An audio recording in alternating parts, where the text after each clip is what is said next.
The sky turned red as alien dropships fell from orbit like fiery arrows. Nobody saw the war coming, not even the human scouts stationed at the edge of Sector 9. One moment, peace talks were happening. The next, entire cities were burning under plasma fire. Jace Carter had been a mechanic, not a soldier. But when the alarms sounded, he was given a rifle and thrown into the back of a transport with others who barely knew how to hold a weapon. He didn't believe in war. He just wanted to fix engines, not fight aliens. His unit was ambushed near the ruins of a power plant. The enemy came silent, using smoke and shadow. Jace tried to run. A sharp blast hit his side, and the next thing he saw was a dark cell with metal bars and 2 moons shining through the cracks in the roof. He wasn't alone in the cell. Next to him, her body half curled in pain, was an alien girl, tall, silver-skinned, and marked with glowing blue tattoos. Her arms were shackled just like his. Her long white hair stuck to her face from sweat and blood. She opened her eyes slowly and looked at him like she recognized him. "You are human," she said in a low voice. "You should not be here." Jace blinked, confused. Her accent was strange but clear. She wasn't like the warriors that attacked his team. She seemed different. Like she was caught in this prison too, against her will. They didn't speak much the first night. The walls were cold, and the guards outside were loud, laughing in alien tongues. Jace tried pulling at the chains on his wrist, but the shackles were fused with some strange energy. His hand just burned every time he touched it. On the second day, the girl spoke again. "They call me Kira," she said, her voice dry but steady. "I fought against the war. They chained me for it." Jace frowned. She was a rebel, a prisoner of her own people. That explained why she wasn't acting like the others. Jace asked why they'd taken him alive. She answered without hesitation. "They believe your kind is dangerous. Some want to study you. Others want to break you. But the guards here," she paused, "they only care about games. If they come for you, they will not be kind." That night, the sound of screams echoed from another cell. Jace didn't sleep. His body hurt, his stomach growled, and fear crawled in his chest. But Kira didn't seem afraid. She just watched. The door with sharp eyes, waiting, breathing slow and quiet. On the third day, they were dragged out of the cell by armored soldiers. Shackled together by a glowing chain between their wrists, they were thrown into a pit arena surrounded by more aliens cheering, shouting, throwing bones and stones at the ground. 2 monsters were released from gates on either side of the pit. One looked like a bear with metal claws. The other moved like a snake but had legs like a spider. Jace's heart nearly stopped. "We're dead," he muttered. But Kira grabbed his arm and whispered. "There's only one way out," she said, looking into his eyes. "We must fight as one. If we win, they might not kill us yet." Before Jace could answer, the beasts charged, and the chain between them pulled tight as they moved. Jace barely dodged the metal claw of the bear beast. He stumbled, but Kira pulled him up, spinning around with impossible grace. She kicked the snake creature's leg, making it stumble. "Move when I move," she shouted. "Trust me." For some reason he did. Their movement started to sync his. Raw strength, her precise strikes. The chain between them no longer dragged them down but made them fight closer. The crowd roared as the beasts bled, but the battle wasn't over. One wrong move would kill them both. With a broken bone sticking out of his arm and blood on his face, Jace used a piece of fallen chain to wrap around the bear's neck, while Kira stabbed its eye with a sharp rock. Together, they brought the monster down, gasping for breath as silence fell over the arena. The guards did not cheer. Instead, they looked annoyed. 2 prisoners weren't supposed to survive, but now they had. One of the high-ranking aliens pointed at them and barked something. Then the guards stepped forward and grabbed them again, dragging them out. Back in the cell, Kira collapsed beside Jace. Her body was shaking, not from fear but rage. "We are not just entertainment," she said, "and I will not die in chains." Jace looked at her, battered and bloody, and realized he didn't want to die either. He sat up beside her, breathing hard. "Then we get out," he said. "Together." She turned her head slowly, and for the first time, her lips curled into a faint, tired smile. The wounds on Jace's arm had stopped bleeding, but they hadn't healed. His shirt was torn, stained with dark red. He sat against the wall, eyes half closed, watching Kira as she stared at the ceiling. She hadn't spoken much since the fight, but her mind was working. Every time the guards passed, she pretended to sleep. But Jace noticed how her eyes moved under closed lids, counting footsteps, memorizing patterns. He admired her strength. But there was something else, something soft behind that hardened face, like she was protecting more than just herself. "They don't know we're alive by accident," she said suddenly. "They want to see how long we'll last." Jace glanced toward the door. "Why?" She looked at him, her voice low. "Because we embarrassed them. And in this place, shame must be erased by blood." The guards brought stale food and left it near the gate.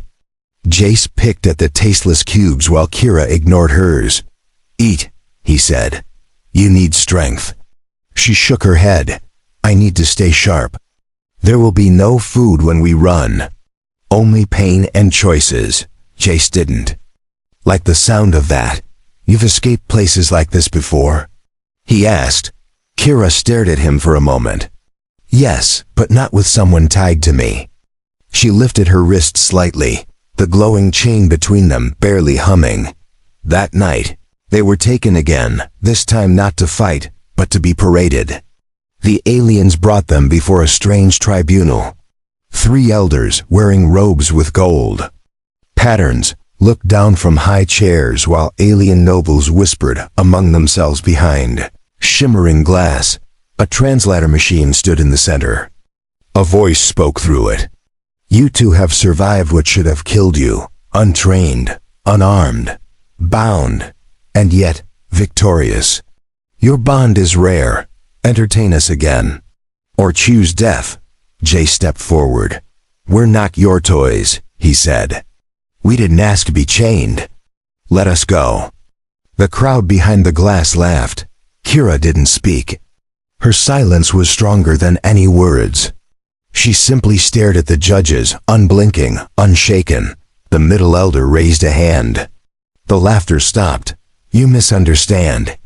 Your strength as a pair is unique. We offer a chance. Compete again. Win 5 battles, and perhaps you will be sold, or gifted, or even freed. Refuse, and we feed you to the Archgal beast." Back in the cell, Jace paced while Kira sat.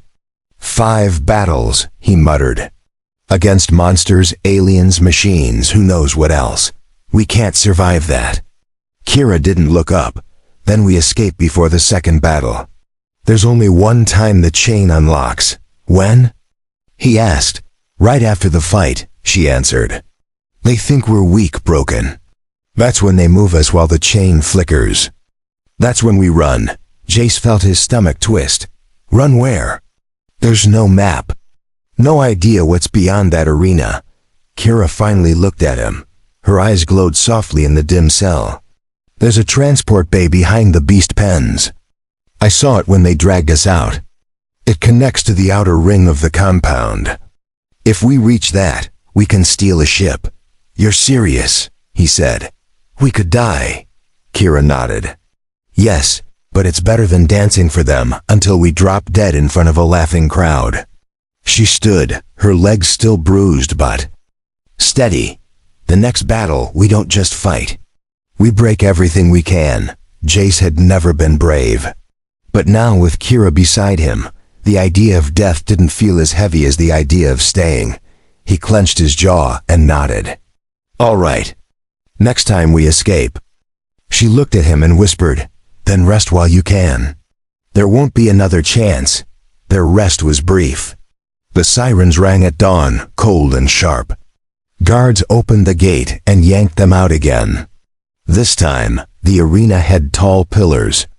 Of flame and electric spikes, the crowd was larger. Nobles watched from high seats. The game had changed. 2 robotic sentries were released, spinning and armed with energy whips. The chain between Jace and Kira glowed brighter, but neither flinched. The moment the first bot struck, Kira ducked and used the chain to pull Jace into a roll, avoiding a blast of light. They fought faster this time, not just for the crowd, but for their plan. Jace tackled one bot and jammed a broken spike into its power core. Kira twisted behind the second, using her momentum to hurl it into a flame pillar. Sparks exploded as it burned. The chain unlocked for only 2 seconds. They moved like lightning. Kira grabbed the nearest guard's blaster while Jace slammed into another, knocking him cold. The crowd screamed. Alarms howled. The escape had begun. Kira led them into the back halls while shouting guards scrambled behind. Jace followed her through dark corridors lit by flickering red lights. The scent of oil and blood filled the air. Behind them, the arena roared like a storm they had just survived. The outer door came into view, a metal archway with alien writing glowing around it. But a squad of guards blocked it, armed and ready. Kira looked at Jace, eyes wild but focused. "This is it," she said. "Run when I say. Don't stop, no matter what happens." Kira didn't hesitate. She fired first, her stolen blaster humming with sharp alien energy. One of the guards dropped before they even saw her move. Jace ducked behind a broken crate, heart hammering in his chest as energy bolts scorched the air above him. They were outnumbered, but not outmatched. Kira moved like water, flowing from shadow to shadow. Her aim was fast and brutal. Jace covered her flank, using a fallen spear he'd taken from the arena to block and strike when guards came too close. One bolt grazed Kira's shoulder, sending a flash of pain through her body. She gritted her teeth and pressed forward. Jace caught her just before she fell. "I'm fine," she snapped, pushing herself upright. "We move now." That's the door to freedom. The last of the guards collapsed under a flurry of strikes. Jace hit the control panel, hoping something worked. Sparks flew, but the door cracked open. A siren howled behind them, and steel walls began closing. From both sides like jaws ready to trap them. Kira grabbed Jace's wrist. They sprinted through the narrow gap, rolling just as the door slammed shut behind them. Ahead was a dim corridor, wide and clean. Different from the prison tunnels, this was a service bay. And at the far end an exit ramp with airlock lights, but it wasn't empty. A group of elite soldiers stood guard near the ramp. Not arena thugs, real warriors, armored in black and gold, with heavy rifles aimed straight at them. "Hands up," one shouted in Galactic common. "You are not authorized to leave." Kira stepped in front of Jace, raising her blaster slowly. "If we die here," she whispered, "we die facing them." Jace nodded once. Together. Before they could fire, an explosion rocked the wall behind the guards. Smoke poured out, and a loud metal shriek filled the air. A different group charged in, rebel aliens. Same species as Kira. They wore no uniform but had symbols painted on their faces and arms. "Kira," one of them shouted. "We tracked your signal. We're here to break you out." Kira's face lit with something rare hope. The firefight exploded. Chaos filled the hallway as Jace ducked and rolled. Kira moved like a storm, fighting side by side with her people. She covered Jace when a plasma bolt came too close. "Stay with me," she shouted as they pushed toward the ramp. Once they reached the ship, Jace stared in disbelief. It was sleek and smooth, nothing like the clunky transports humans used. "This thing flies?" he asked. Kira smirked. "Fast enough to leave this cursed place behind." She hit the ramp controls, and the door opened wide. Inside, rebel fighters helped them aboard. A young female pilot handed Kira a medkit. "Your bondmate is injured," she said, looking at Jace. Kira shook her head. He's not my bondmate. He's just human." The pilot raised an eyebrow but didn't press further. The ship took off with a sharp lurch, breaking through the high gates of the arena prison. From the view window, Jace saw fire behind them, the arena collapsing, the crowd scattering like ants. He gripped a side rail, eyes wide at how quickly everything changed. They flew in silence for a few minutes. Then Kira stepped beside him and offered a drink. "You fought well," she said quietly. "I've seen trained soldiers lose heart. But you didn't." Jace took the water and nodded. "Maybe it was because you didn't run first." She looked out the window. "We're not safe yet," she said. "They'll chase us. The government doesn't like rebels flying off with prisoners, especially humans." Jace glanced at her. "So what now? Do I join your rebels?" "I still don't know what any of this means." Kira's expression turned hard. "I didn't want you involved. But you saw what they are, what they do. You think they'll stop at one prison?" She paused, then added, "You're already part of this now, like it or not." Her voice held a quiet strength that cut deeper. Then anger. The ship entered hyperspeed, stars stretching across the window like bright rivers. Jace leaned against the wall, finally letting his muscles relax. "You said we needed to escape." "We did, but you also said there was only one way out. Was this it?" he asked. She looked at him for a long moment before answering. "No," she said softly. "Escape is only the first step. If we want to be free, we have to destroy what built those chains in the first place." Her voice was calm, but her eyes burned with fire. Later that night, Jace couldn't sleep. The hum of the ship was quiet, but his thoughts weren't. Got up and walked to the rear deck, finding Kira staring at a glowing map filled with red marks and flickering zones. "These are enemy territories?" he asked. She nodded. "All places where they keep prisons like the one we escaped. Where they put voices they don't want heard." Her finger hovered over a blinking dot. "This is where we're going next. A communications hub. We take it, we send a message to every prisoner left behind." Jace looked at the screen, then at Kira. "You're not just running," he said. "You're leading a war." Kira didn't smile. She just said the words. "Like a promise. I was shackled beside you. Now I'll burn every link of their chains until no one ever is again." Asterisk, the rebel ship dropped out of hyperspeed in the shadow of a dead moon. Its orbit was quiet, hiding them from the main patrols. Beneath them spun a desert planet with broken towers and buried signals. It was once a communications center, now it was their next target. Jay stood beside Kira as the rebels gathered around a glowing table map. Symbols lit up, marking guard posts, shield zones, and the central tower. He didn't speak, just watched her as she pointed at weak spots with the sharp precision of someone who'd studied war. "For years, the tower transmits high-frequency pulses," Kira explained. "They use it to block rebel channels. But if we take control, we can speak across the outer systems. Every prison, every cell, we send them truth. And a warning to those who built the chains," Jace asked. "And if they shoot us down before we land?" Kira replied calmly. "Then we go out screaming." "But we won't. The old tunnels underneath the base are still intact. We drop, we dig, we rise from below." Her voice was steel. Her plan was fire. They suited up with light armor and grabbed gear. Jace wore rebel plates over his old shirt.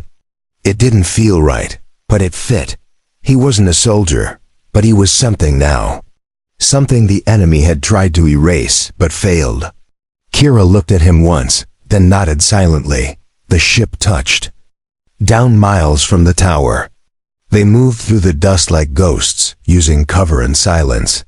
Jace stayed close to Kira, who led them across cracked land and shattered roads. This world had burned once before, and now it was about to again. They reached an old sewer hatch hidden under rocks. Kira pried it open with a hiss of steam. "Once we go in, there's no turning back," she said. Jace stepped in without a word. If she was walking into darkness, he would follow with both eyes open. The tunnels were tight, full of old wires and dry air. Kira moved like she remembered the path from memory. Jace asked her how. She said, "This was once my planet. I was born near here, before they turned it into a listening post. Before they chained us all." At last they reached the underfloor of the tower. The hum of power pulsed through the walls. Kira signaled the group to split, some to take the west panel, others to rig charges under the mainframe. She and Jace climbed a ladder toward the signal room. They burst through a service vent and landed inside the central hub. Screens glowed, signals blinked, and a lone technician stood frozen, too shocked to move. Kira raised her blaster. "Out," she said. The alien scrambled and vanished down the stairs without a fight. Jace stared at the signal console. "How do we use it?" he asked. Kira's fingers moved fast.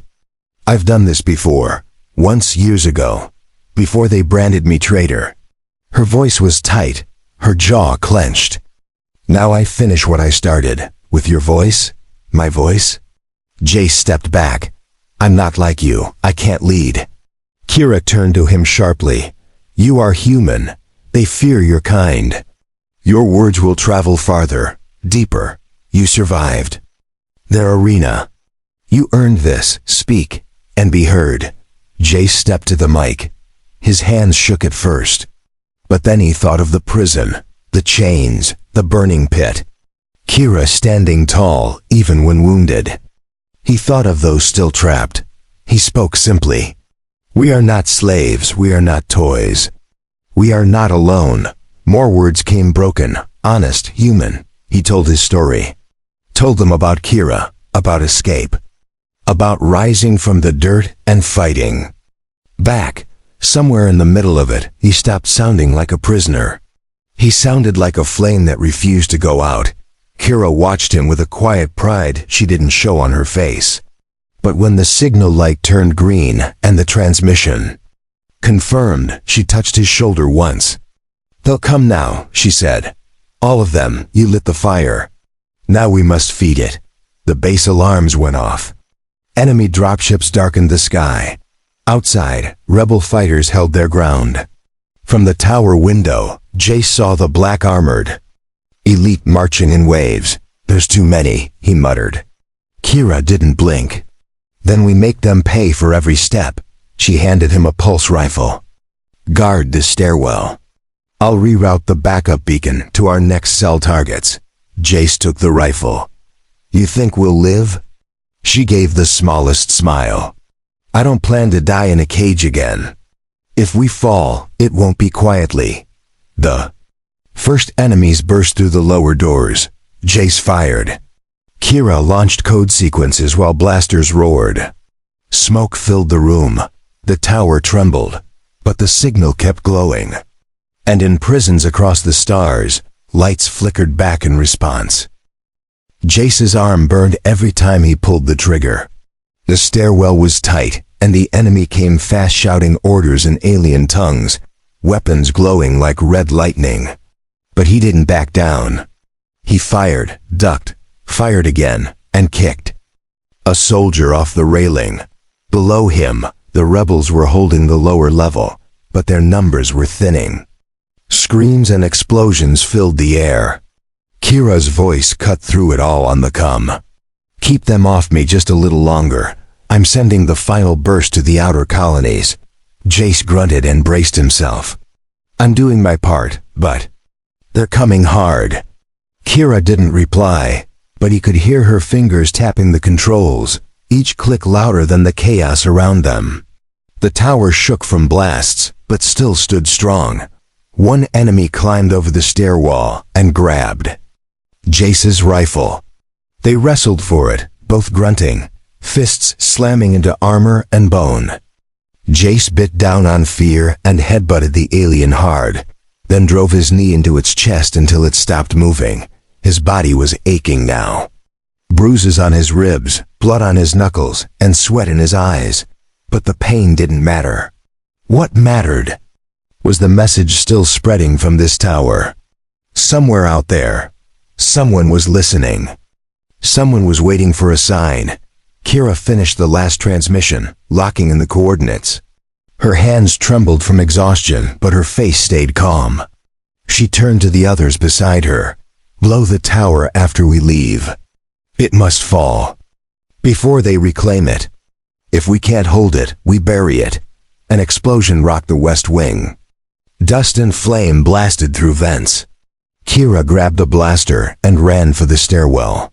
Jace looked up just as she appeared at the landing, face streaked with soot. "It's done," she said. "We have to move." Now, they pushed through fire and debris, helping wounded rebels on their feet. Jace saw a young fighter limping, one leg burned. He threw her arm around his shoulder and carried her while Kira cleared the path ahead with sharp, clean shots. They reached the underground hangar. As the last dropship powered up, enemy gunfire rained from the vents above. Jace dove, shielding the wounded girl, while Kira rolled across the floor, blasting back with precision only rebellion could teach. The ship door opened just in time. They pulled inside as engines roared. To life, the floor lifted. Jace collapsed near the crates, his chest heaving. Kira stood at the ramp, eyes locked on the tower in the distance. "Do it," she said into her comm. Now, from the air, they watched it fall. The central tower, cracked like glass. Fire spilled from every window. The roof collapsed, and with one final flash, the rebel charges triggered the entire base to fold inward and vanish beneath the desert dust. Nobody cheered. There was no celebration. Only silence, broken by deep breathing and the hum of the ships. "Engine," Jace looked at Kira. "That was your home," he said. She nodded. "It stopped being home the day they chained it. Now it's free again," the pilot called back. "We've picked up rebel signals from the minor colonies. Your message spread. Some prisons are already rioting, others are breaking open. You started something big." Kira said nothing. She just sat beside Jace, arms crossed, watching space. Jace asked softly, "You think they'll all join us?" Kira replied, "Not all, but enough. And when enough voices rise together, even empires crack." Her voice was tired now, not from battle, but from the weight of everything they still had to do. Later, Jace sat alone near the cargo hold. He thought about the arena, about the chains, about the way she'd whispered that there was only one way out. He'd believed then that it meant escape, but now he knew it meant war. Not for destruction, but for freedom. Kira joined him without a word. She sat across from him, knees bent, watching the stars. "You never gave up," she said quietly. "You could have. But you didn't. Why?" He thought for a second, then answered simply, "Because you didn't either." She smiled. For the first time in days. A real smile, not from victory, not from duty. Just something warm. "There are others like us out there," she said. "Different species, different stories, but the chains are the same. We find them, we break them." Jace nodded. "And if they come for us," Kira stood and offered her hand, "then we remind them we're not weak, we're not alone, and we don't run anymore." He took her hand, rising with her, feeling the fire in her words echo in his chest. The stars outside were endless, scattered across black like sparks from a burning rope. Somewhere out there, others waited. Some feared, some fought. But the signal had gone out, the silence was broken, and the war to break the chains had truly begun. Asterisk, the stars above the rebel fleet were restless. Ships moved in and out of formation, their lights blinking like signals from ghosts. In the heart of the command vessel, Jay stood beside Kira, looking at a new map, one more dangerous than the last. This was no prison or signal tower. It was the capital of the regime, the iron planet they called Threx Prime. Covered in towers and black metal, it was the place where chains were made. The place where commands were given to enslave every free mind in the galaxy. The plan was madness. Strike the core. Disable the control nexus. Expose the truth to the Empire's citizens. And above all, destroy the Central Eye, an ancient machine that guided their brutal system. It was called the Overseer, and it had never been touched. The rebels debated for hours. Some said it was suicide. Others said it was destiny. Kira stood silent until all voices faded. Then she said 3 words that quieted the room. "We finish this." And everyone followed her lead without another word. As their ship entered stealth mode and dropped toward the capital, Jace stared at his reflection in the metal wall. He was thinner, sharper, marked by battle. But something deeper had changed. He didn't just want to escape anymore. He wanted justice. They landed in an old sewer line that hadn't been used in decades. Kira led the way, holding a compact blaster and a datapad hacked into the city's grid. Jace followed with 2 rebels, both silent, their faces tight with focus. No one was afraid anymore. Just ready. They reached the understructure of the Eye Vault, an enormous building shaped like a black spike. Security drones floated in circles above, and pulse shields flickered blue around the doors. Kira crouched behind cover and whispered, "One path. No backup. All or nothing." The rebels nodded. They moved as one. Jace disabled the first drone. With a perfect shot, Kira rushed forward and planted charges near the shield core. The others covered the flanks. The plan worked until the alarm screamed louder than anything they had heard before. Soldiers poured in like floodwater. Jace and the others opened fire. Kira leapt through smoke and darkness, slicing open the control panel and ripping wires free. The shield dropped. The vault door opened. Inside, she yelled, "Now!" They ran through flames and gunfire, diving into the core chamber just as the vault sealed behind them. The room was a cold silver dome with cables hanging from above, like mechanical vines. In the center stood the Overseer, a giant glowing orb filled with shifting lights. A voice echoed in the chamber, deep and empty. "Unauthorized presence. Surrender for assimilation. Resistance is disorder. Disorder must be erased." Kira didn't flinch. She stepped forward. "You're just code pretending to be a god. Your time ends here." The orb flashed red. Lightning arced from the ceiling. The room trembled. Jace aimed and fired, but the blasts bounced off the shields. Kira pulled him behind a console. "We overload the core," she said. "Melt it from inside. Give me cover." While Kira opened the core panel, Jace returned fire with fierce precision. His arms ached, but he kept going. One rebel fell, then another. But Kira kept working, fingers flying over circuits, cutting and splicing, overriding. A system built to never fall. The orb's voice changed. "You are nothing. One rebel, one slave, one failed species." Kira smiled grimly. "Then fear the ones who rise together." She slammed the final switch. The lights turned white. The entire floor began to shake as the core heated beyond control. "Now run!" she yelled. Jace grabbed her arm and pulled her from the console. Alarms howled. The dome cracked as the AI screamed like metal tearing. They sprinted through a side tunnel as the vault exploded behind them in a burning roar of light and smoke. The escape wasn't clean. Fire followed them through the corridor. But they reached the rebel ship waiting in the shadows of the outer wall. Jace shoved the ramp control, and the door slammed shut behind them as engines lifted them into the sky once more. Threx Prime burned behind them. The central tower split in half. Citizens across the city looked up, watching as the black spike collapsed, the sky filled with dust and fire. And the control systems that ruled them flickered, then vanished in silence. Back on the ship, Kira collapsed to her knees, breathing hard. Jace knelt beside her, gripping her hand. "You did it," he whispered. It's over. She shook her head weakly. No, it's just begun. But this time we begin free. In the days that followed, transmissions spread like wildfire. Prison doors opened.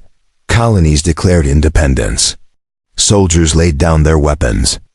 The chains that once held billions cracked, then shattered, all because two prisoners refused to die quiet.